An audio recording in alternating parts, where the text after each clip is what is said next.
what I'm going to try to do is add a splash guard right in this area. You can see that there's a splash guard right here on the back of the front passenger side, but there's not one on the front here. So you can see that there's a clip right there, it's broken off, a clip right there that's broken off, and then a little clip right there that's broken off. So the reason that this is ripped off and broken is because of the lift. So we are going to try to make our own instead of buy one. The factory one does not fit. So I found this rubber mat. It's 100% rubber. So on this side is welcome, but on this side it's nice and relatively smooth. It's very, very flexible, and it's 100% rubber. So we're going to try to cut out a template to fit in there.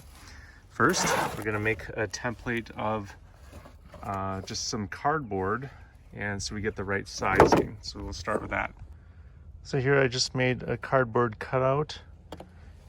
Just kind of sized it in here.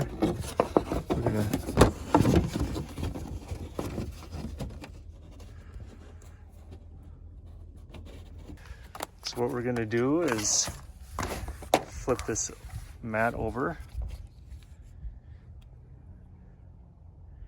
and we are going to trace that and then cut that out.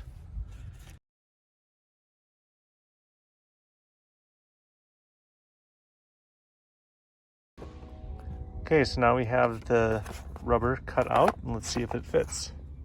So that you can see how much that it actually covers up. That will help out quite a bit.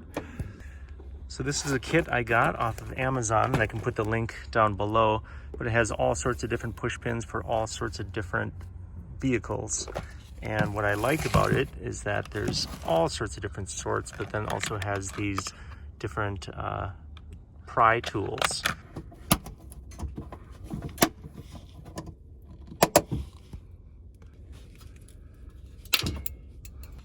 Where is Toyota? This one is Toyota right here. We'll see. So here I took the template and I poked a hole right where that tab is, right up here. And then I just poked around until I found the hole, and I found the hole right there. Matched up to where the holes were at. Just matched those up and poked holes right through them.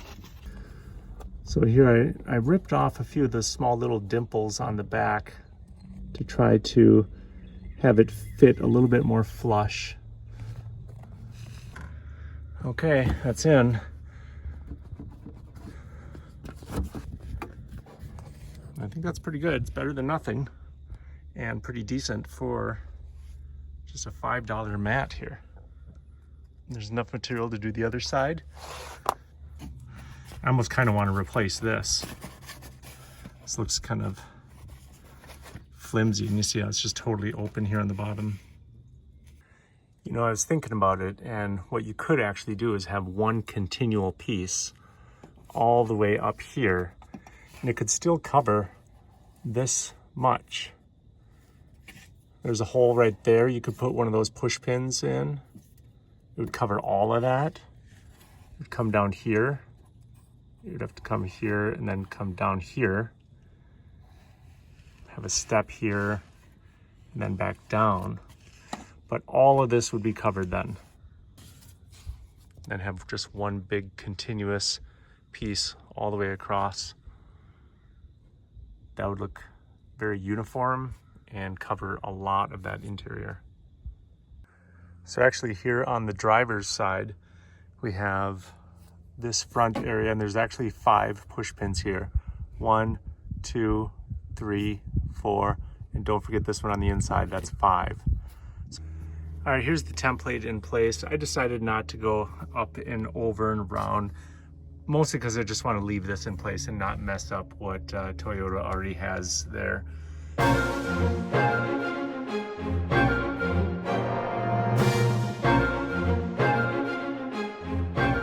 All right, so here it is finished up.